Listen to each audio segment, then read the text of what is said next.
Welcome to Honoring the Honorable, a podcast of Seven Oaks Classical School where I, your host, Dr. Shipp, interview members of our school community.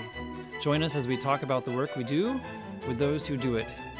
The contributions vary, but each is worthy of honor. All right, well, welcome to another episode of Honoring the Honorable, a Seven Oaks podcast. My guest today is the legend. I don't think that's too strong. I'm going to go with it. Yeah. The larger-than-life figure, the legend, the one, the only, Miss Holland. Good morning, Dr. Shipp.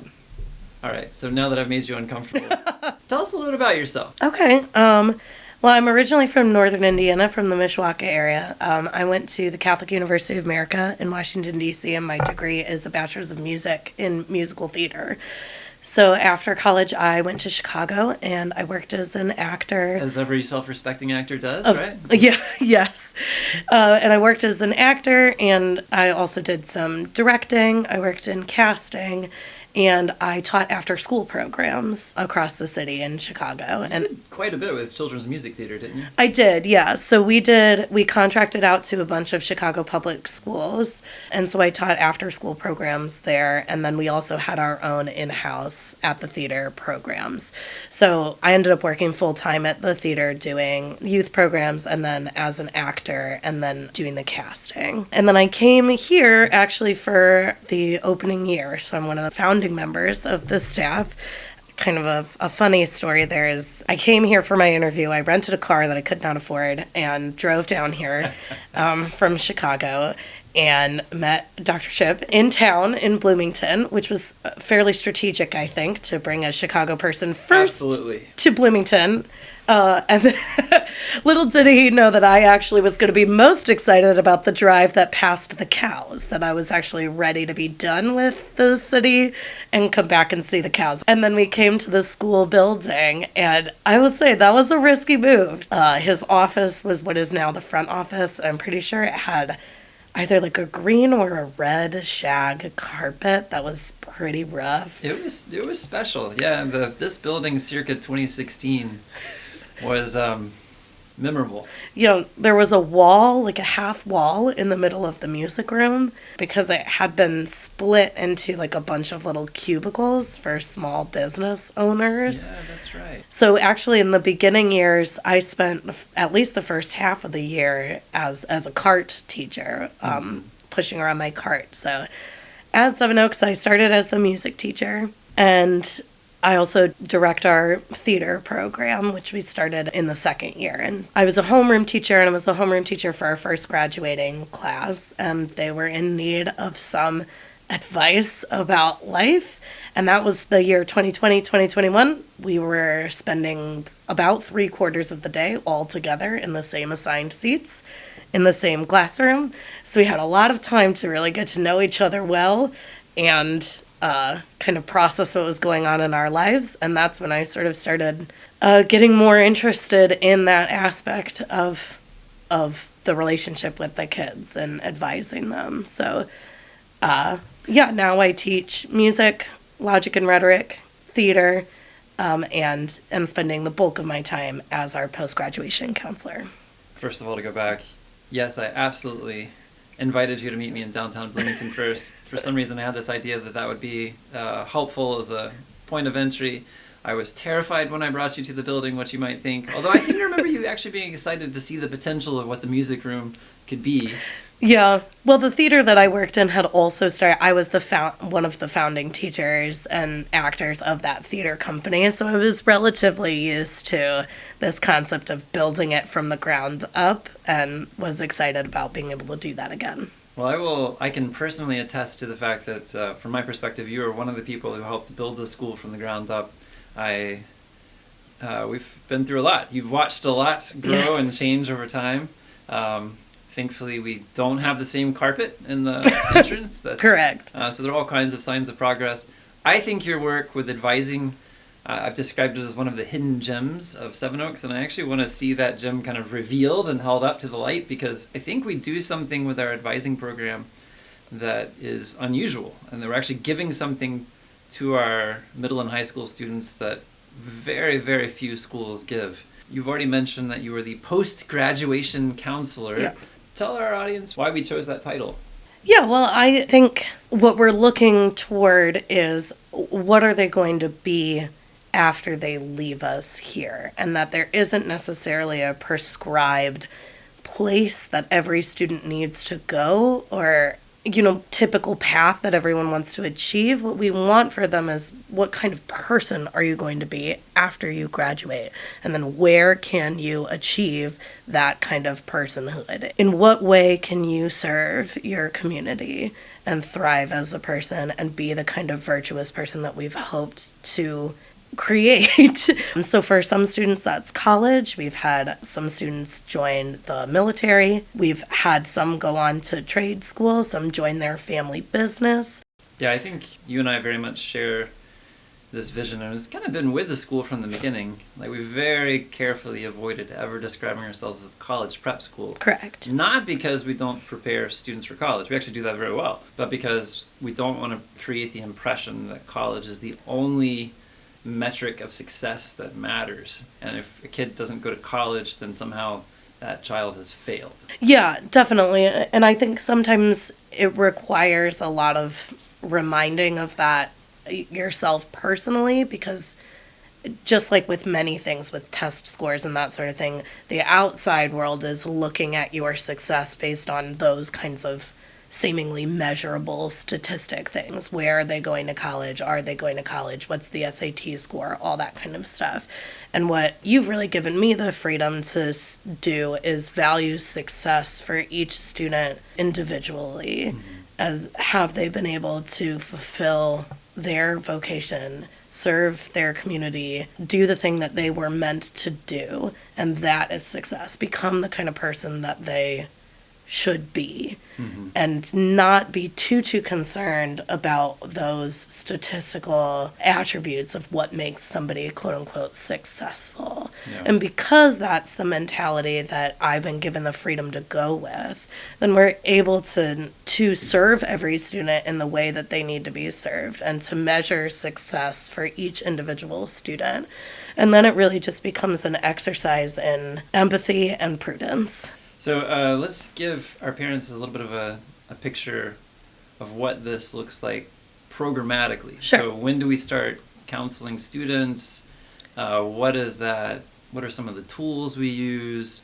Just what are some of the set pieces that we're doing to help set students up for greater success as they begin contemplating life beyond high school? Sure. So we start in 8th grade, and I speak with the entire 8th grade and give them a general understanding of what high school is like, what is required to graduate high school. And then I do speak individually to every student at least once a year starting in 8th grade, and they get a 15-minute to 30-minute time slot, depending on the age, that they're required to speak with me every year. And I really try to make that conversation not just about your class schedule. Because I think that's really common in schools. What I've heard from students that have transferred here is like the only time they talked to their counselor was so that they could establish their class schedule. So we've had people transfer as seniors and said, this is the first time I've ever had a conversation with somebody who's not my parent about what I'm going to do after I leave here and how I'm going to go about doing that. So that, the first time I had that conversation, that really struck me as like the most important thing that I'm going to do is make sure that I get FaceTime with every single student every year. I do twice a year with juniors and seniors. And some of them, they're going to say, I'd like to take this class and this class. Here's my plan. I've talked to my parents. This is what I want to do. Like, great. We're on the same page. I get it. I know your parents. I trust that you've had this conversation with them and they're on board, and here we go. But for many of the students, it's a feeling of being a teenager is really hard. There's a lot of pressure. There's a lot of anxiety. There's a lot of details, questions that their parents cannot answer. So those meetings are really important to try to ease that stress from the students and give them really concrete guidance.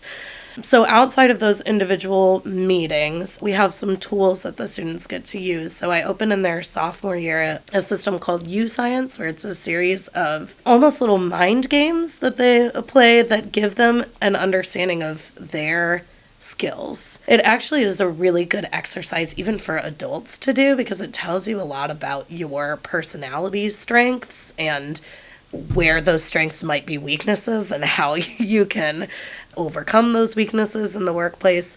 And it also gives access to a ton of information about all kinds of jobs that you would be a good fit for, information about what a day in the life in that job is like, what kind of degree you need to get. It's a really fun just click through and discover things. And we've had students choose or at least get an idea of what they might be interested in using that resource. I mean, at a very high level, I think what U-Science is doing is it's trying to look at where the intersection lies between interest on the one hand and aptitude on the other. That's right. And then kind of suggest that once you kind of see where that intersection lies, a whole range of possibilities in terms of work or vocational calling, that some of which the students may not have considered. That's correct. Yeah, like they don't even realize what is out there. We are a school that uses SCORE, which is a college search engine, and it also allows me to transmit all of their transcripts and letters of rec and all of those kinds of things electronically. That allows students to basically discover every college on the map and click through a lot of information about those colleges, take quizzes to see what schools have the major that you're interested in. Once you've done your U-Science, now you got to figure out, well, where can I even go to study this or that thing? And then, of course, we have colleges and tradespeople come in and visit, mostly with people in our community. We found that tradespeople are very passionate about sharing their experiences and their jobs with the kids. I'm curious what some of your happy memories are from this line of work. I have a place where I think you may go, but I'm curious what you would say. Oh gosh, there's a lot. I really have a heart for the kids for whom just even making it to graduation is a real victory. Yeah. Whether they're the first to do it in their family or that we just saw the real struggle from even middle school all the way through till the end, being able to have the conversation that says, you know, we were going to add a year. That was the plan. We needed to add a year for you to graduate, but you came back and you killed this semester, and I just went and did the math again, and you can graduate on time if you continue to pass all of your classes. And just being able to tell those students that they can achieve something that they never thought they were going to be able to achieve, whether that's graduating high school, going to college. My mind does go to that first graduating class. Yeah. Maybe partly because of the first, but also because what percentage of that class going to college would mean for them that they would be a first generation college student? You know, I can't speak exactly, but it was quite a few. Yeah. Quite a few that, and the idea of college was not something that they had thought would be a thing for them, and being able to sit down and say, you know, when a student asked me, like, well, I wasn't going to apply because I didn't even think I was qualified. Yeah. Like, well, this particular, let me help you, this particular college's application is not hard. And we sat down and we did the Indiana State application together in 45 minutes, answering all the questions. It was less that the student didn't know how to apply and more that there's just like so much anxiety around. Yeah. I don't really know if I deserve this. Right. I don't know if I'm good enough for this. And then every question becomes a spiral of, well, but I don't know the answer to this, so this must mean that I'm not ready for college, and other people are going to know things that I don't know. And so that kind of moment is special. While we're not a college prep school, for many kids, college is in their future. They want it to be. And, I think sometimes we get parents or students who worry that because our school doesn't practice great inflation, and we have a richer academic curriculum at a time where the trend in schools is to, if anything, de-emphasize academics more than ever. There's that concern, right? Will I be at a disadvantage? And I'm curious if you want to speak to what you found as you've now walked with a number of students who are college bound. How did that work out? Yeah, so, we haven't found that our students are at a disadvantage at all. We have never had a student who wanted to go to college not be accepted into college. and we've had many receive full ride scholarships. Colleges are really interested now because they know that these practices are happening, the grade inflation and I can take principles of this or that and get all of the credits that I need. They're interested in what you're taking. They're interested in looking at the transcript and seeing what is the rigor of this schedule. This is my impression. Colleges, by and large, have become pretty sophisticated. They run everybody's record through their own system, their own scoring metrics, and they kind of just simply looking at the sticker GPA really is really not nearly as significant as perhaps it used to be. Yeah, that's correct. I mean, we've had students who've applied where the GPA was a little bit on the lower side, but what really advantaged them was the college looking at the classes that they took that they got that C in. Also, our students are way more prepared writing-wise. So when our students that maybe have a little bit more of an average GPA, I've always recommended that they do the optional essay. And then our students also have relationships with their teachers that are different than many students at other schools are experiencing. So that presumably manifests in strength of letters of recommendation. That's right. And first, everybody has a senior thesis tutor, so we've had many of our students use this person that, they're talking with one-on-one and investigating something that's really important to them. They have this relationship with that person, and that person can really speak to the skills of that student. They also have the advantage that I know them. So I'm not writing a form letter. The counselor has to write a letter for everybody. That's true for every school. And what most counselors unfortunately have to do is they just kind of get a list of the students' accomplishments that they've filled out and the grades and all of that. And then they pump out a letter. Often AI pumps out a letter. I really enjoy writing those letters. For me, it gives me an opportunity to reflect. And I'm able to do what many counselors are not able to do, which is write in my second paragraph. I've had the opportunity to teach and watch a student grow for 9 years. Right? I had people that I wrote letters like that for this year, where I could say, it has been a privilege to have been a part of his academic journey for 9 years. Yes. And they're not reading letters like that very much. Right. And I have relationships with the students. I know their families often. There's a real advantage in that because the college is getting one more voice where they can see the perspective of the student. I think this is one of the real beauties of being a school community that still is on a human scale where all grades, K through 12, are under one roof. The potential there is tremendous.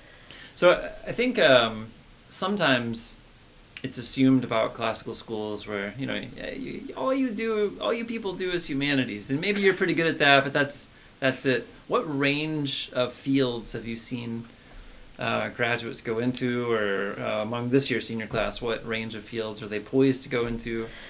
Oh, yeah. I mean, we have people ready to study history and politics and philosophy and all those things, but we have people going into geology, pre-law. We've had people do anthropology, computer science, chemistry, biology, physics, math. So we definitely have plenty of people enter the STEM fields. And what you'll find is that the college is not particularly interested in your intro to engineering class that you took in high school. Because guess what? They want to teach you intro to engineering. It's not giving any student any further leg up in an engineering class. What is if you took AP Calc.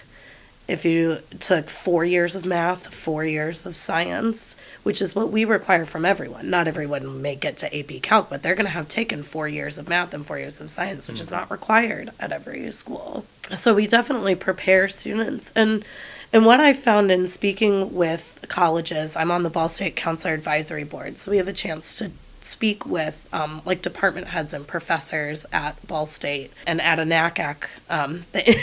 INACAC is a funny word. It's the Indiana Association for College Admissions Counselors. We got to speak with a panel of professors from Marian University. And universally, they're saying the biggest problems they're seeing with students is, A, that they don't know any math, and then that they're not prepared with what some may call the soft skills. I think they're pretty important skills. I don't think it's fair to call them soft necessarily, but that students don't know how to look at a professor in the face and ask for help. They don't know how to form relationships with their professors. They don't know how to advocate for themselves. And a lot of this comes from first and doing most of your learning electronically. It also comes from not having any actual deadlines, right? So you don't ever have to ask for things like extensions or mercy or explanation if the deadline is not really a deadline, which is true at many high schools in the area, is that you have to accept work as late as the end of the year and still give credit for it. Where our students, the other counselors at the table were like, I don't know how to teach them like some of these skills. I'm like, well, what we do at Seven Oaks is we require every student in their senior year to do a senior tutorial. Well, I was thinking about this. Yeah, this is, in a way, the whole education here is geared toward teaching some of these, what you're calling soft skills, and tutorial particularly. Yeah, that's right. Like, listen, I cannot reach out. It's not part of the process. I cannot reach out to my senior and schedule a meeting with them. My senior has to reach out to me to schedule the meeting. And if the senior doesn't do it, then the meeting doesn't happen and the grade gets docked. Of course, eventually I'm going to go to the senior hey, were you supposed to? But we're teaching them that skill of like, you have to send me the email, and the email better have a greeting, a subject line, a greeting, the request, and then a salutation, and then your name. Because people in colleges have said that students don't know how to send an email to their professor in a way that their professor wants to answer. This is something I appreciate about a lot of our teachers here. We require it. They've just taken upon themselves to do some of that kind of, basic life skills coaching. That's right. Yeah. And the students having relationships with their teachers here is a really huge part of that. We found that our kids know how to talk to adults. And they know how to have a conversation with an adult. And I'm always kind of amazed by that. I run the Wednesday recesses with the kids, and that, I'm not forcing some of these kids to talk to me. And they actually are just coming by and they just want to talk about whatever, not even about advising things. They're just having a conversation like a human person does. And we forget that that's not really a common thing that high schoolers are doing. They're not going around to 35-year-olds and having conversations with them because they want to talk to them. And from my perspective, working with families considering Seven Oaks and kind of gauging the reaction when students come here, one of the recurring themes that I've heard it a lot. You'll get a student who transfers in, maybe in upper elementary, middle, or even high school, and maybe they're a really good student. They're used to getting all their work done and getting good grades. But one of the recurring themes that I hear is that they're surprised by how much people talk, and it's a little bit of an adjustment to be expected to talk in class. And we're thinking, well, we want this to be a hallmark of education, but where we actually talk together about things that matter. Yeah. And it seems like what you're saying is that this has been borne out even on the kind of the college front. Well, we probably need to wind down for this episode. We've gone on a little while, but we're probably going to have to talk again before too long because you and I have been talking about how the state keeps toying with the high school diploma, high school requirements. Things have been set in motion. I think before too long, we're probably going to need to meet again and just kind of, maybe have a conversation together about where we see some of these changes going with graduation requirements, diploma tracks, that sort of thing. Yes. But it's at least for now, we can say we can flag that. Let's have that conversation, and it's good to know.